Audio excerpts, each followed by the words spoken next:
টাটকা খেজুরের রস নিবে গো। মালতী, তিন্নিকে ভালো দেখে শীতের কাপড়টা পরিয়ে দাও তো।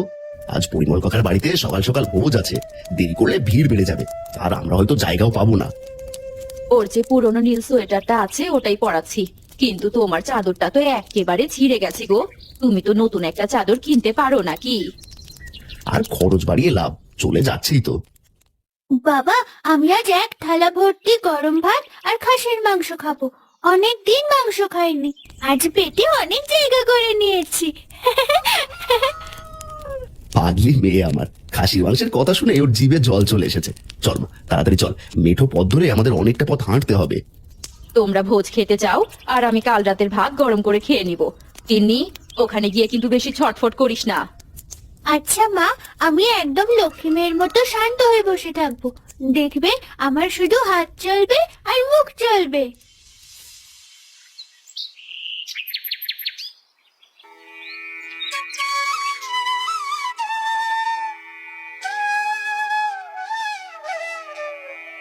আরে বাহ, আজ আমার তিন্নিমাকে অনেক সুন্দর লাগছে তো। চল চল, আমাদের এখনই বের হতে হবে, শীতের বেলা খুব ছোট, ফেরার সময় আবার অন্ধকার হয়ে যাবে।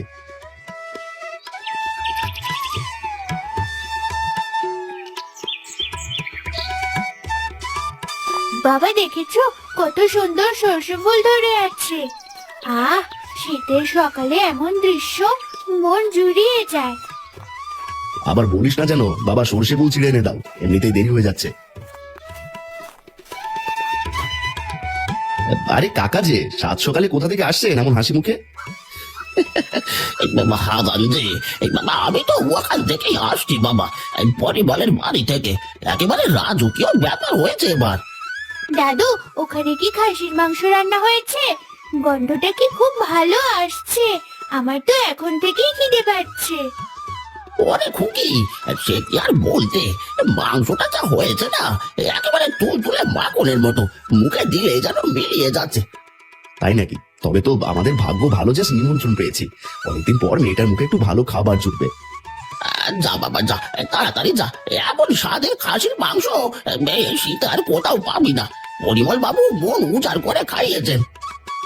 বাবা, চলো না, দাদুর কথা শুনে আমার পেট আরো জোরে ডাকছে। মনে হচ্ছে এখনই দৌড়ে পৌঁছে যাই। আর ঠিক আছে, আর সাবধানে যাও, আমি তো বুড়ো মানুষ, তৃপ্তি ঢেকুর তুলতে তুলতে বাড়ি ফিরি।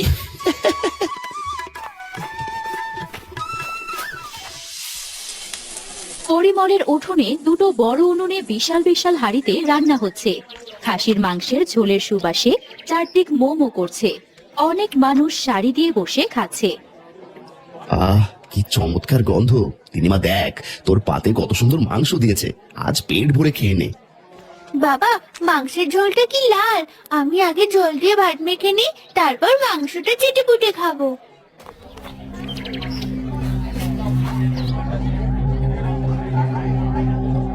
এই সরে বসো, সবাই সরে বসো, মোড়ল মশাই আসছেন, মাঝখানে জায়গাটা তাড়াতাড়ি খালি করো সবাই। হারুদা, আমরা তো একদম এক কোণাতেই বসেছি, তবুও কেন সরাচ্ছ? মেয়েটা মাত্র খেতে শুরু করেছে। মোড়ল মশাই যেখানে বসবেন সেখানে কোনো ফকির মিসকিনের জায়গা নেই। হ্যাঁ, আমি যা বলেছি শোনো, এক্ষুনি ওটো বলছি। তখন হঠাৎ হারুর পা লেগে তিন্নির ভাতের থালাটা উল্টে সব খাবার পড়ে যায়। উল্টে গেল সব। পড়লে পড়েছে, এত ছোট লোকেরা তো রাজকীয় খাবারের শখ কেন? হ্যাঁ, যাও যাও, এবার থালা সরে উঠে দাঁড়াও। এ কি করলে হারুদা? বাচ্চাটার মুখের খাবারটা তুমি মাটিতে ফেলে দিলে। ওকে আর একটা থালা দাও দয়া করে। না না, আর খাবার দেওয়া হবে না, ওই গরিবের একবারের বেশি সুযোগ নেই নেওয়ার। থাক মা, তুই আমার থালা থেকেই খা, আমরা দুজনে এক থালা থেকে খাই, চল।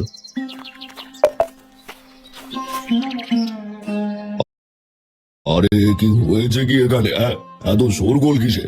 হারান, তুই কি এখন এখানে খাওয়ার জন্য ভিড় করে দাঁড়িয়ে আছিস? মোড়ল মশাই, হারুর ধাক্কায় আমার মেয়ের খাবার সব পড়ে গেছে, ও সকাল থেকে কিচ্ছু খায়নি, যদি দয়া করে আরেকটু দিতেন। ওসব খাবারের কথা রাখ, তোদের গিন্নি মাছ পিঠে খাওয়ার বায়না ধরেছে, এদের সব ধান ঝেড়ে বস্তা ভরতে হবে। আজ গুঁড়ো করতে না পারলে কাল পিঠে বানানো আর হবে না। তোকে এক্ষুনি কেটে রাখা ধানগুলো ঝেড়ে বাড়ি দিয়ে আসতে হবে। কিন্তু মোড়ল মশাই, আমি তো এখানে নিমন্ত্রণে এসেছি, আমার মেয়েটা অভুক্ত আছে, অন্তত ও একটু খেয়ে নিক। সময় কি কারোর জন্য থেমে থাকবে? হ্যাঁ, আগে গিয়ে ধানগুলো গুছিয়ে আয়, তারপরে সে মন ভরে খাস। হারান, মোড়ল মশাই যা বলছেন তাই কর বাপু, অত তর্ক করিস না, কাজে মন দে। বাবা, আমার খুব খিদে পেয়েছে, আমরা কি আর খেতে পারবো না? এখন অনেক ভিড়, মাংস আর ভাত প্রায় পড়ে এসেছে, তোমরা বরং কাজের দিকে যাও।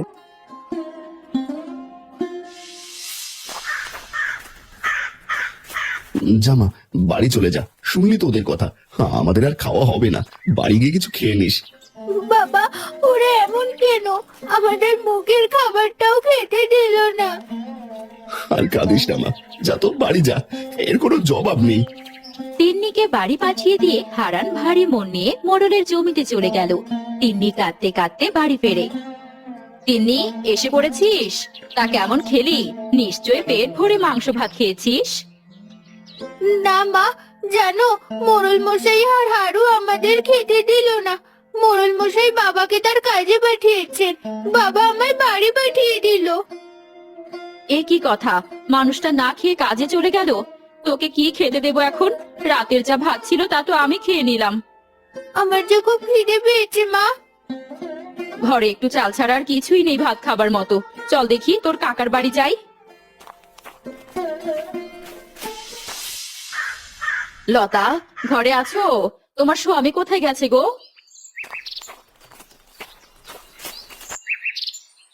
কে এলো আবার এই অসময়ে? ও, বড় দিদি, কি মনে করে? ও তো ভোজ খেতে গিয়েছিল। কাকিমা, ভাত তো নেই রে মা, একটু পায়েস রেঁধেছিলাম, যা একটু পায়েস ছিল তা লাবণী খাচ্ছে, দেখতেই তো পাচ্ছিস। এই তো আমি পায়েস খাচ্ছি। আরে তিন্নি, এখানে অনেকটা আছে, আয় দুজন মিলে পায়েস খাই। লাবণী, চুপ কর, তোর খাবার তুই খা। তিন্নিকে পায়েস দিলে তুই কি খাবি? হ্যাঁ, তোমাকে দেবার মতো কিছু নেই, কিছু মনে করো না দিদি। চল তিন্নি মা, এখানে আমাদের জন্য কিছুই নেই। যাওয়ার পথে তোর বাবার সাথে দেখা করে একবারে বাড়ি ফিরবো।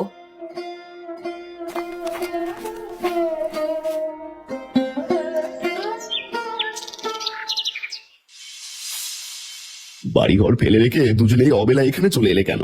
তিন্নির কি খাওয়া হয়েছে?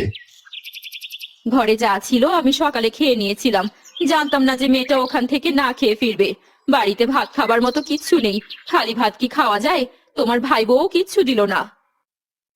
আমার কপালটাই আসলে মন্দ। তোমরা একটু অপেক্ষা করো, কাজ শেষ করে আজ বাজার থেকে অন্তত কিছু কিনে নিয়ে ফিরবো।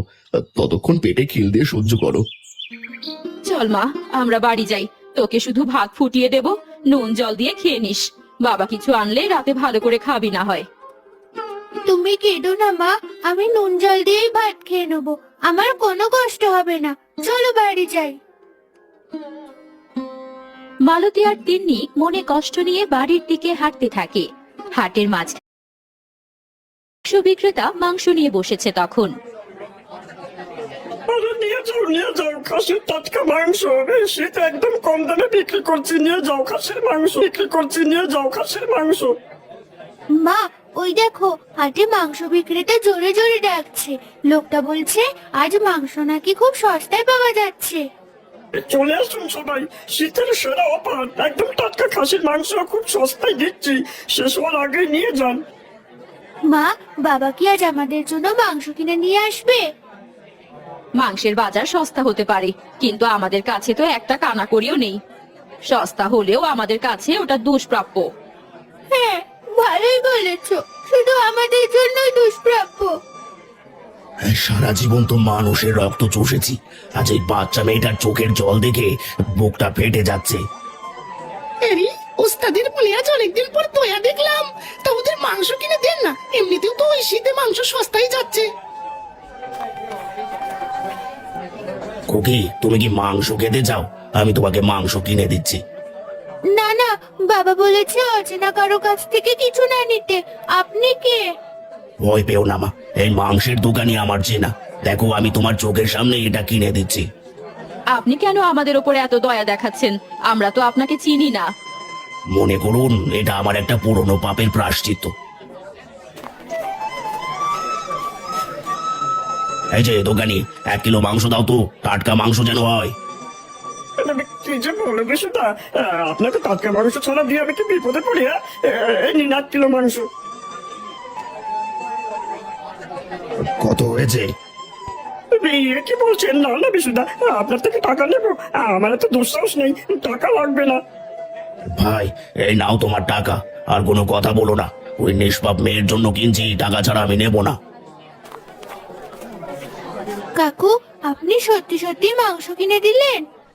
হ্যাঁ, খুশি। যাও বাড়ি গিয়ে রান্না করে মজা করে খেও। এই পচা, চল যা এবার। বেশ, শীতেও টাকা তো দেখছি ভালো হয়ে যাচ্ছে। আর হবে না, যা শীত পড়েছে ওরে বাবা।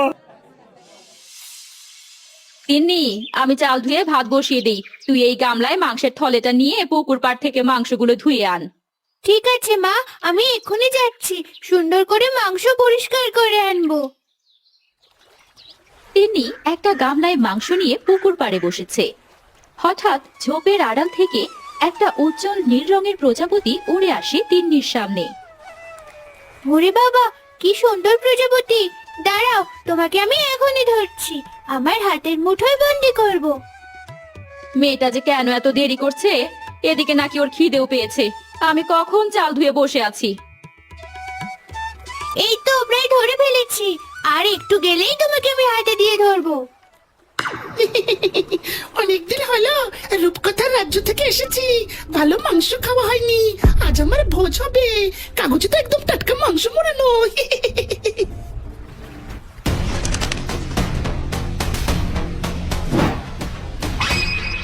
ওরে পচা কাক, আমার মাংস নিয়ে যাস না, ওটা আমার মা রান্না করবে, ওটা ফিরিয়ে দিয়ে যা। রূপকথার দেশ থেকে এসেছি খুকি, আজ তোর মাংস দিয়ে আমি আর আমার বন্ধুরা ভোজ করবো। কাক আমার সব মাংস নিয়ে উড়ে গেল, আমি এখন কি খাবো? তিন্নি